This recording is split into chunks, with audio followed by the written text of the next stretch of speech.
Ini adalah tema khotbah saya pada siang hari ini. Ketaatan adalah jalan kehidupan yang penuh berkat. Kalau kita lihat keempat kisah ini, apa yang mereka harus taati itu bukan sesuatu yang gampang. Ketika Abraham disuruh mentaati Tuhan untuk mengorbankan Ishak, Abraham sudah dijanjikan 25 tahun untuk menunggu Ishak. 25 tahun Abraham tadi bertanya, apakah lewat Ismail Tuhan? Tuhan bilang, bukan Ismail, tapi anak kandungmu Ishak. Melewat keturunannya aku akan memberkati engkau menjadi bangsa yang besar. 25 tahun Abraham menunggu sampai akhirnya Ishak datang, lahir, menjadi besar. Kemudian Tuhan bilang, persembahkan dia sebagai korban bakaran. Wajar nggak kalau Abraham bertanya, Tuhan, kenapa? Aku hanya ingin mengerti kehendak-Mu. Engkau sudah menjadikan lewat Ishak aku akan diberkati menjadi bangsa yang besar. Aku sudah menunggu 25 tahun. Dan kau katakan lewat Ishak anak kandungku, bukan lewat Ismail, bukan lewat yang lain, tapi lewat Ishak. Tapi sekarang kenapa harus Ishak dipersembahkan? Apa kau akan memberikan seorang anak lagi selain Ishak? Saya pikir wajar sekali Abraham bertanya, bukan? Itu seperti pertanyaan kita, bukan? Tapi Abraham tidak mengatakan satu kata patah pun kepada Tuhan. Tidak berbantah sedikit pun kepada Tuhan. Tidak mendebat Tuhan, tidak mempertanyakan perintah Tuhan. Dia menuruti apa yang Tuhan katakan. Tanpa berbantah, tanpa bertanya. Dia ikut persis seperti yang Tuhan mau. Dan Tuhan katakan apa? Coba kita buka Kejadian 22 ayat 15. Ini setelah Tuhan menghentikan Abraham untuk menghunuskan pisau untuk membunuh Ishak.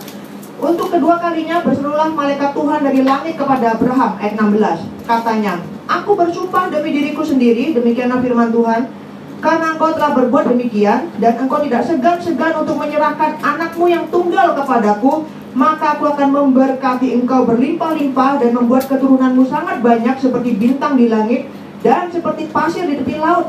Dan keturunanmu itu akan menduduki kota-kota musuhnya. Oleh keturunanmu lah semua bangsa di bumi akan mendapat berkat. Karena, kenapa? Engkau mendengarkan firman-Ku. Semua janji berkat yang luar biasa itu Tuhan berikan kepada Abraham karena Abraham taat kepada firman Tuhan. Bukan hal mudah yang Tuhan minta Abraham untuk taati. Hal yang Abraham tidak mengerti secara logika. Hal yang aneh. Hal yang melawan keinginan dagingnya. Hal yang membuatnya harus menangis mungkin. Hal yang membuatnya harus menderita. Tapi dia mentaati Tuhan tanpa berbantah. Bagaimana dengan kisah Petrus? Sama bukan? Petrus sudah seharian bekerja dengan capek. Semalaman dia bekerja. Tidak mendapatkan hasil apa-apa. Dia baru saja keluar, turun dari kapalnya ingin beristirahat, bereskan jalannya. Tuhan pakai kapalnya untuk mengajar. Dan dia dengarkan. Dia dengarkan dulu pengajaran Tuhan. Dan ketika Tuhan bilang, kamu coba taburkan jalanmu ke sana. Suatu perintah tidak masuk akal. Dia seorang nelayan yang berpengalaman, dan dia baru saja semalaman coba menangkap ikan dan tidak mendapatkan hasil apa-apa. Dan Tuhan sekarang perintahkan dia untuk melakukan sesuatu yang tidak masuk akal baginya. Tapi dia katakan apa? Tetapi karena engkau yang menyuruhnya, aku akan melakukannya. Dan mujizat itu terjadi, dialami oleh Petrus. Saudara, kalau kita lihat Alkitab, tema ketaatan itu menjadi tema yang sentral sekali. Menjadi tema yang penting. Dan itu yang Tuhan tekankan, yang Tuhan mau ketika dia pertama kali menciptakan langit, bumi, dan segala isinya. Ketika dia menciptakan Adam dan Hawa. Ketika dia pertama kali menempatkan Adam dan Hawa di Taman Eden, perintah pertama atau hal pertama yang Tuhan mau ajarkan kepada mereka adalah soal apa? Ketaatan. Kenapa Tuhan kok tidak mengajarkan Adam dan Hawa soal kejujuran? Kenapa Tuhan tidak mengajarkan Adam dan Hawa soal kerendahan hati? Tapi yang Tuhan mau ajarkan kepada Adam dan Hawa adalah soal ketaatan. Ini seluruh pohon, seluruh buah-buahnya kamu boleh makan, kecuali satu saja ini kamu jangan makan. Itu soal ketaatan. Banyak hal yang penting yang lainnya yang berkaitan dengan karakter Tuhan. Tapi hal yang terpenting yang Tuhan ajarkan kepada Dan Hawa adalah ketaatan. Itu yang paling penting. Kenapa ketaatan ini penting sekali dan Tuhan tekankan sekali? Padahal banyak orang Kristen yang meremehkan. Banyak orang Kristen yang menganggap itu enteng. Padahal Tuhan menganggap ini sesuatu yang serius, sesuatu yang sangat penting, sesuatu yang sangat penting dalam firman-Nya? Karena dalam ketaatan yang pertama, ketaatan itu menunjukkan bahwa Dia adalah pencipta dan kita adalah ciptaan. Itu yang membedakan antara Adam Hawa dengan Tuhan. Tuhan mengatakan, aku akan menciptakan Adam dan Hawa. Aku akan menciptakan manusia yang segambar dan serupa dengan aku, hampir sama dengan aku, memiliki banyak karakter, bisa mencipta, bisa berkuasa. Tapi perbedaannya di mana? Mereka adalah ciptaan, aku pencipta. Apa buktinya? Mereka harus taat kepada pencipta. Jadi ketaatan membuktikan bahwa yang kita taati itu memiliki otoritas yang lebih dari kita. Dia berkuasa, dia berdaulat. Itulah sebabnya kita tahu kenapa pembantu taat kepada majikan. Siapa yang berkuasa, siapa yang memiliki otoritas, siapa yang memiliki kuasa? Majikan. Kita pembantu, buktinya kita taat, kita ikuti apa kata majikan. Itulah kenapa sebabnya anak harus taat kepada orang tua. Siapa yang memiliki otoritas? Siapa yang berkuasa? Orang tua. Jadi anak harus ikut apa kata orang tua. Itu sebabnya kenapa Tuhan mau manusia taat. Bahwa kamu berbeda dengan aku, meskipun aku menciptakanmu serupa dan segambar dengan aku, memiliki banyak kesamaan, memiliki karakter yang mirip seperti Allah, tapi engkau harus taat karena Dia adalah pencipta, kita hanyalah ciptaan. Itu yang pertama. Yang kedua, kenapa Tuhan sangat menekankan ketaatan dan mau manusia itu mentaati Dia, adalah karena ketaatan menjadi bukti kita mengasihi Dia. Di Yohanes, Yesus pernah mengatakan, jikalau engkau mengasihi aku, engkau akan menuruti segala perintah-perintahku. Dalam hukum dunia kita mengerti ini bukan? Yang mengerti banget bukan? Kita mengasihi orang yang kita cintai, makanya kita nurut semua yang dia omong. Kita ngerti banget kan? Dia ngomong apa, dia larang kita apa, kita ikut. Karena kita mau menyenangkan hatinya, karena kita mengasihi dia, kita mau dia bahagia. Kita ngerti sekali nih. Anak kepada orang tuanya, "Dok, jangan gini ya." "Iya bu, nggih." Kenapa kita mau menyenangkan dia? "Sayang, jangan ya." "Iya mas," gitu kan. "Sayang, begini ya." "Nggih mas." Karena kita mengasihi, kita mencintai, kita ingin menyenangkan hatinya, bukan? Kepada anak juga, "Bu, boleh tuh kono ini." "Iya nak." Gini macam-macam. Karena kita ingin mengasihi, kita ingin mengikuti apa yang dia mau, karena kita ingin menyenangkan hatinya. Kita ngerti ini sekali, bukan? Tapi kenapa kita sulit sekali mengerti hubungan kita dengan Tuhan? Karena tidak melihat. Yesus mengatakan, jikalau kamu mengasihiku, kamu akan menuruti segala perintahku. Jadi ketaatan bukan hal yang gampang, saudara, bukan hal yang harus kita remehkan. Ketika kita mentaati Tuhan, itu sebagai wujud, sebagai bukti bahwa aku mengasihimu Tuhan, aku ingin menyenangkan hatimu dengan mengikuti apa yang Tuhan mau. Ketaatan juga sebagai wujud bahwa kita mengenal dan mengerti siapa Allah yang kita percaya. Kenapa Abraham berani mempersembahkan Ishak? Betul, itu karena iman. Karena Abraham kenal siapa Allah yang memanggilnya keluar dari kampungnya dan menjanjikannya untuk memberkati dia menjadi bangsa yang besar dan menjadi berkat bagi bangsa-bangsa yang lain. Dia kenal sekali siapa Allah yang dia percaya. Dia kenal siapa Allah yang memimpinnya melewati banyak masalah. Dia kenal siapa Allah yang menjanjikan Ishak, yang menjadikan segala berkat itu kepadanya. Dia kenal dan dia percaya. Bahkan sampai ketika Allah pun meminta pengorbanan Ishak, dia yakin Allah punya cara untuk menggenapi janjinya, entah bagaimana caranya, meskipun tidak dapat dimengerti oleh pikiran Abraham saat itu. Tapi dia percaya bahwa Allah berkuasa, berdaulat untuk menggenapi apa yang sudah dijanjikannya. Dia kenal, dia percaya Allahnya. Makanya dia tidak ragu untuk melakukan apa yang Allah perintahkan kepadanya. Dan yang betul, Allah punya cara untuk menggenapi. Dia sudah menyediakan kambing domba untuk dipersembahkan sebagai pengganti Ishak. Begitu juga dengan Petrus. Petrus di atas kapal, dia mendengarkan seluruh ajaran Yesus kepada orang banyak. Dia dengar, dan dia tahu, meskipun saat itu dia belum memiliki pengenalan yang dalam, bahwa orang yang berbicara kepadanya ini adalah anak Allah, adalah Allah sendiri. Tapi dia tahu ini bukan orang biasa. Dari pengajarannya, apa yang disampaikannya, bagaimana orang Yesus, dari wibawanya mengajar, dia tahu ini bukan manusia biasa. Dia percaya ini seorang nabi, seorang yang diurapi oleh Allah. Makanya ketika Yesus memerintahkan, kamu tebarkan jalamu ke tempat yang dalam untuk menangkap ikan, dia katakan, karena engkau yang menyuruhnya, aku akan melakukannya. Jadi ketaatan Petrus keluar dari pengenalannya, pengertiannya bahwa apa yang Yesus katakan itu adalah benar, dan dia mempercayainya. Ketaatan itu sangat serius, saudara. Bukan sesuatu yang seharusnya kita remehkan, karena di dalamnya menyangkut bahwa kita menghormati dan menyembah Dia yang memiliki otoritas dalam kehidupan kita. Menyadari bahwa kita ini hanyalah ciptaan, hanyalah hamba yang seharusnya taat kepada Tuhan yang memerintah.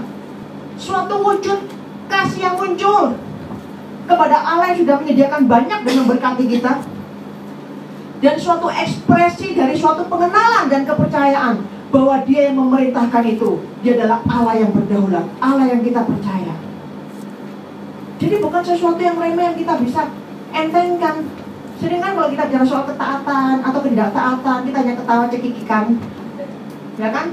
Atau cengengesan. Ya biasalah Bu, masih proses bertumbuh, jatuh bangun, hari ini taat, besok nggak taat. Ya nggak apa-apa lah Bu, ini kan proses pertumbuhan, begitu kan? Jawabnya kan ringan kan, kita enteng, kita nggak itu satu yang enteng. Wajar lah, Tuhan juga bisa menerima. Hari ini ke gereja, minggu depan tidak ke gereja kalau ada panggilan di luar. Bulan ini perpuluhan, bulan depan tidak perpuluhan, tergantung kondisi keuangan, tergantung kebutuhan. Mengertilah, ini kan jatuh bangun proses. Hari ini pacaran sama orang Kristen, tahun depan pacaran sama orang non-Kristen. Nggak apa-apa, Bu, proses. Meringankan sekali suatu hal yang kita anggap enteng. Proses pertumbuhan kan, Bu, jatuh bangun, Tuhan pun mengerti. Saudara, kita lupa Tuhan melihat ketaatan itu sesuatu yang serius, bukan sesuatu yang kita anggap enteng. Itulah kenapa sebabnya ketika Adam tidak taat kepada Tuhan, itu memimpin seluruh umat manusia semuanya untuk ikut bersama-sama dengan Adam, memiliki natur yang berdosa ketika mereka ada dalam dunia ini. Adam berdosa bukan hanya dia sendiri yang menanggung, tapi seluruh umat manusia yang jadi keturunan Adam ikut berdosa. Makanya ini sesuatu yang serius sekali. Dan begitu seriusnya sampai Allah dalam kekekalan merencanakan untuk mengutus Adam yang kedua. Di dalam Roma dikatakan Adam yang kedua itu adalah Kristus Yesus. Disebut Adam yang kedua. Dan Adam yang kedua ini memberikan teladan taat kepada Bapa. Adam yang pertama tidak taat, tapi Adam yang kedua memberikan teladan taat kepada Bapa. Dan Ibrani, bahkan kitab Filipi mengatakan dia taat bahkan sampai mati di atas kayu salib. Sebagai anak dia telah belajar taat, bahkan taat sampai mati, sampai di atas kayu salib. Dan ketaatannya menghasilkan apa? Seluruh umat manusia yang percaya kepadanya diselamatkan. Jadi Adam pertama yang tidak taat, kemudian Kristus datang untuk memulihkan, dan dia memberikan teladan untuk taat kepada Bapa, apapun resikonya, bahkan sampai mati di atas kayu salib. Itu sebabnya pelajaran ketaatan ini penting sekali dalam Alkitab. Sesuatu yang serius yang Tuhan mau kita untuk belajar. Taat yang diajarkan oleh Alkitab bukan taat membabi buta. Mereka taat karena mereka kenal siapa Allahnya. Seringkali kan kita taat, kita merasa hal yang sederhana ya. Kita menganggap, ya kalau saya kondisinya baik-baik Bu, tidak ada beban, saya tidak akan berhutang. Alkitab kan bilang apa? Jangan berhutang. Kalau kondisimu tidak ada beban, saya tidak berhutang. Tapi karena aku ada keluarga banyak, aku ada banyak kebutuhan, aku berhutang. Tuhan mengertilah kebutuhan ini, Tuhan mengertilah kondisi ini. Kalau begitu saya permisi tanya, yang menjadi Tuhan itu kamu atau Tuhan? Ada nggak perintah di Alkitab mengatakan kamu jangan berhutang kalau kamu masih single? Tapi tidak apa-apa berhutang kalau kamu banyak masalah, kamu banyak kebutuhan, kamu banyak anak. Ampunilah kalau kamu disenggol sedikit. Tapi kalau kamu dibunuh, anakmu dibunuh, jangan ampuni. Ada nggak kita memberikan kondisi-kondisi seperti demikian? Beribadahlah ketika kamu tidak ada kegiatan hari Minggu. Tapi kalau kamu harus mengejar uang, kamu ingin mencari uang lebih banyak, ingin bersosialisasi dengan teman-temanmu, tidak apa-apa sekali-sekali tidak beribadah. Kalau seluruh teman-temanmu, lingkunganmu semuanya Kristen, ikuti perintah Alkitab, tidak boleh menikah dengan orang yang tidak seiman. Tapi karena lingkunganmu semua bukan Kristen, tidak ada satu orang pun yang Kristen di situ kecuali engkau. Tidak apa-apa Tuhan kondisi seperti ini menikah dengan yang tidak seiman. Alkitab ada nggak memberikan kita kondisi-kondisi seperti demikian? Perintah Alkitab itu mutlak, seharusnya dilakukan dalam seluruh kondisi. Dan Tuhan tidak memberikan kondisi-kondisi tertentu di mana firman itu dapat dilakukan, di mana firman itu tidak apa-apa kalau tidak ditaati. Tidak ada seperti itu. Kalau demikian siapa yang menjadi Tuhan? Jadi jangan remehkan kita tidak mentaati firman Tuhan. Tanpa sadar ketika kita tidak mentaati firman Tuhan, kita mengatakan Tuhan sekarang yang menjadi Tuhan adalah aku yang harus dituruti. Kita yang atur firman Tuhan itu, dan kita yang menerapkannya sesuai dengan yang kita mau, sesuai dengan kebutuhan kita. Kalau semua orang ngomong baik kepadaku, aku berkata lembut, berkatalah ramah seorang terhadap yang lain. Jangan mencaci maki, jangan mengeluarkan amarahmu dan sebagainya. Itu kan firman Tuhan.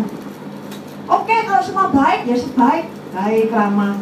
Tapi kalau ada yang menyenggol, dia jangan macam-macam. Aku bisa lebih galak daripada kamu. Itu firman Tuhan bukan? Kalau kita firman siapa yang dituruti?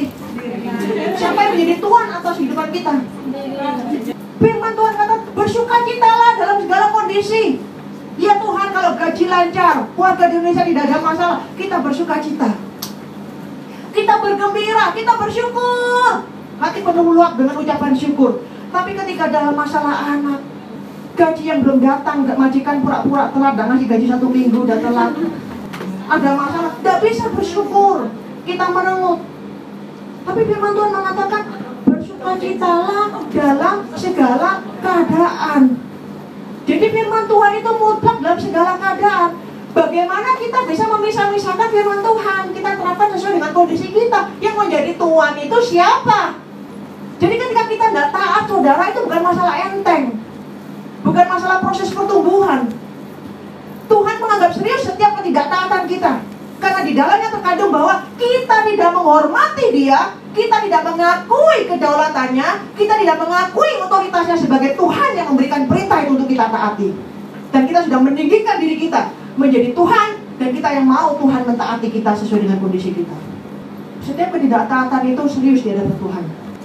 Itu juga menyangkut kepercayaan. Ketidaktaatan kita itu menyangkut bagaimana kita melihat Tuhan yang sudah memberikan perintah itu untuk kita taati. Di dalamnya ketika kita tidak taat, sebenarnya mengandung suatu unsur bahwa aku tidak mempercayai Engkau Tuhan yang memberikan perintah ini, minta maaf, makanya aku tidak taat.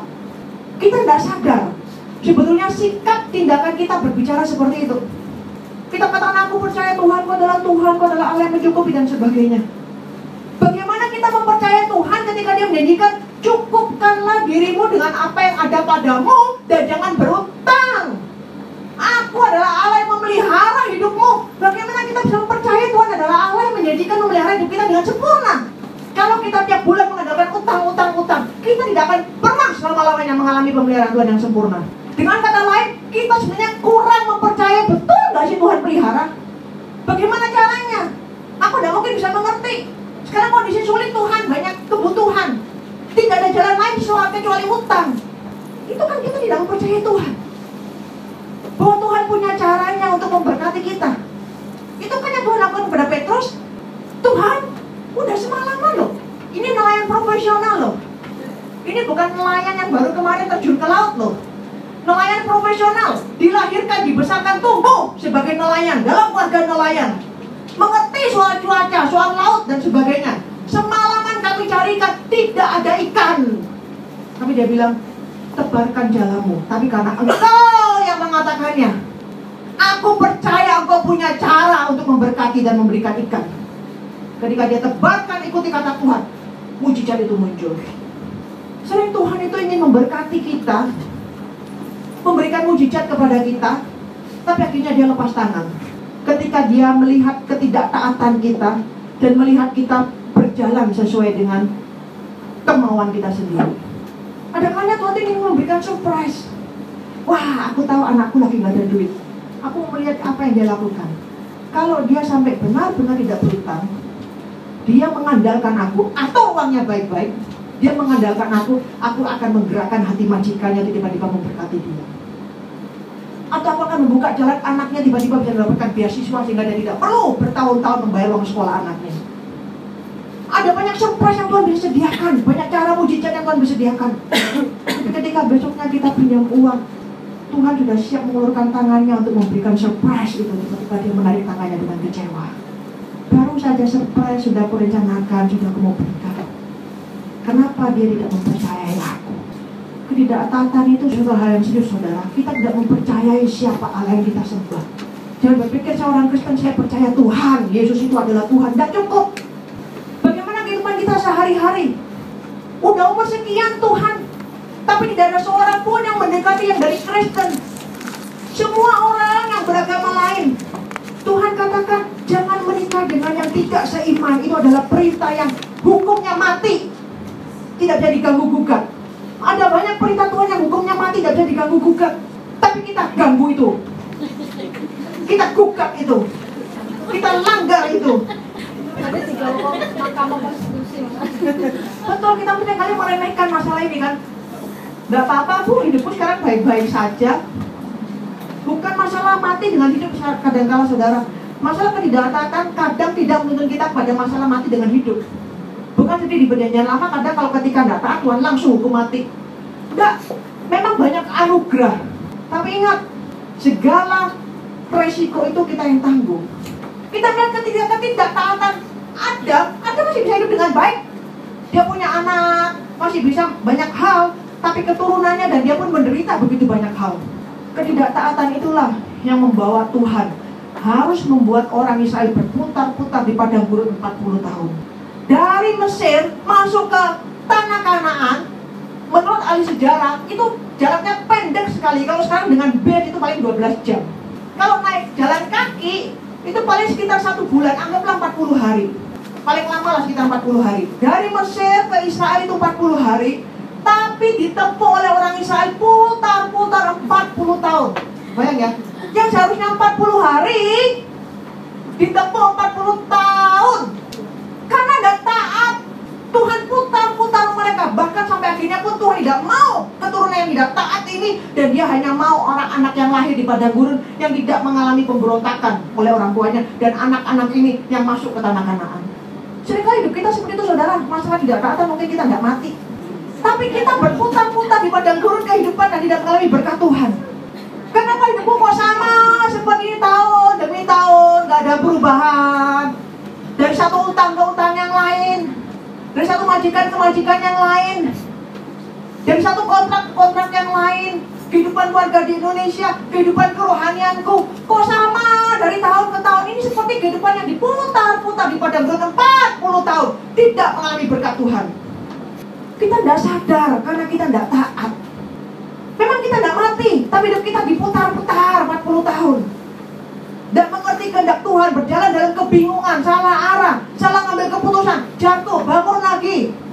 Kadang sedikit mengalami pertolongan Tuhan, putar-putar lagi, tidak taat lagi, tidak mengerti kehendak Tuhan apa. Padahal Tuhan sudah jelas kasih tahu kehendaknya dalam firman-Nya dengan jelas. Ketika kita masih tidak mengerti firman Tuhan, tapi kita tahu perintah Tuhan, tetap taati itu. Sambil kita terus belajar, kenapa sih Tuhan memberikan perintah ini? Kenapa sih Tuhan memberikan perintah, jaga kekudusanmu, jangan berzina, jangan melakukan hubungan seks di luar pernikahan. Ketika mungkin kita tidak mengerti, tetap taati dulu perintah Tuhan. Sambil kita terus belajar, kenapa ya? Apa sih? Kenapa ya tidak boleh gosip? Mungkin kita tidak ngerti, karena kita terbiasa gosip. Keluarga kita, keturunan kita, nenek moyang kita semua gosip, tetangga kita semua gosip. Tapi firman Tuhan bilang, jangan gosip. Kita tidak ngerti, tapi taati dulu firman Tuhan sambil kita belajar. Kenapa ya Tuhan melarang kita menggosip? Semua yang Tuhan perintahkan, kebanyakan Tuhan sudah jelaskan melalui firman-Nya dan melalui pengajaran-pengajaran hamba-hambanya. Tidak ada firman Tuhan yang tidak masuk akal bagi kita. Kita mengerti, tapi seringkali iblis dan kedagingan kita memberikan suatu tipuan ke dalam pikiran dan hati kita. Tidak ngerti firman Tuhan, makanya aku tidak lakukan. Firman Tuhan tidak masuk akal, makanya aku tidak lakukan. Atau firman Tuhan ini hanya dalam kondisi-kondisi sedemikian. Kalau kondisiku ini berbeda, makanya nggak apa-apa. Itu semua tipuan iblis dan juga kedagingan kita yang memberikan kita suatu penipuan yang membawa kita jauh dari Tuhan, semakin jauh dari kehendaknya, semakin jauh dari jalan keberkatan yang Tuhan sudah rancang dalam kehidupan kita. Coba teliti apa yang sudah kita tahu tentang perintah Tuhan. Apa yang kita tahu perintah Tuhan berkaitan dengan hubungan kita dengan saudara seiman. Saling menerimalah kamu, jangan saling mendendam, saling mengasihi. Kita sudah taat belum? Atau hidup kita hanya dipenuhi dengan kejengkelan terhadap dia, ketidakpuasan terhadap orang itu, makian terhadap orang itu, kritikan terhadap orang itu, dan ke gereja menjadi suatu hal yang tidak menggembirakan bagi kita karena bertemu dengan orang-orang yang sangat menjengkelkan dan semuanya menjengkelkan. Apa perintah Tuhan tentang hubungan dengan saudara seiman? Apa perintah Tuhan tentang pelayanan? Saling melayanilah kamu. Atau kita hanya duduk saja menonton orang melayani dan tidak mau melayani? Ketaatan itu adalah jalan yang penuh berkat. Jangan meremehkan ketaatan. Setiap ketidaktaatanmu itu dianggap serius di hadapan Tuhan. Dan itu akan membawamu hanya berputar-putar di padang gurun kehidupan 40 tahun tanpa mengerti jalan keluar, tanpa mengalami kegenapan janji Tuhan atas hidupmu, tanpa mengalami berkat Tuhan atas hidupmu. Taatilah Tuhan, karena kita tahu bahwa Dia adalah Allah yang berotoritas, yang layak untuk kita taati. Taatilah Tuhan, karena Dia sudah mengasihi kita dan mengorbankan hidupnya untuk kita. Dan kita mau mentaati Dia sebagai wujud kasih kita kepadanya. Taatilah Tuhan, karena kita tahu, kita mengenal Dia. Dia adalah Allah yang layak yang untuk dipercaya. Terakhir kita buka Yesaya pasal 48. Yesaya 48 ayat 18. Kita baca ayat ini bersama-sama.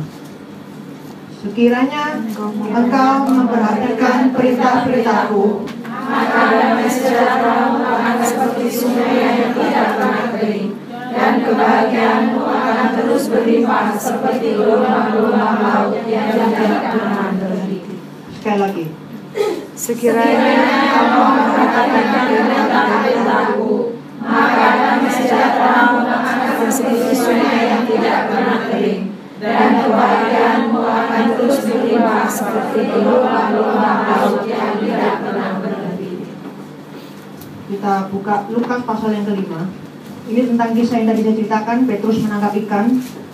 Kita lihat ayat yang kelima. Simon menjawab, saya yang badan ya. Simon menjawab, Guru, setelah sepanjang malam kami bekerja keras dan kami tidak menangkap apa-apa. Tetapi karena Engkau menyuruhnya, aku akan menebarkan jala juga. Saya harap kalimat ini juga kalian bisa terapkan dalam kehidupan kalian. Coba teliti mana area-area dalam hidup kita yang kita tidak taat. Misalnya, Guru, Tuhan, Engkau tahu bahwa tidak ada lingkungan di sekitarku yang beragama Kristen. Tetapi karena Engkau menyuruhku untuk tidak menikah dengan yang tidak seiman, aku akan melakukannya. Tuhan, Engkau tahu ada begitu banyak kebutuhan dalam kehidupanku, dan Engkau menyuruhku untuk tidak berhutang. Tetapi karena Engkau yang menyuruh demikian Tuhan, aku akan mentaatinya.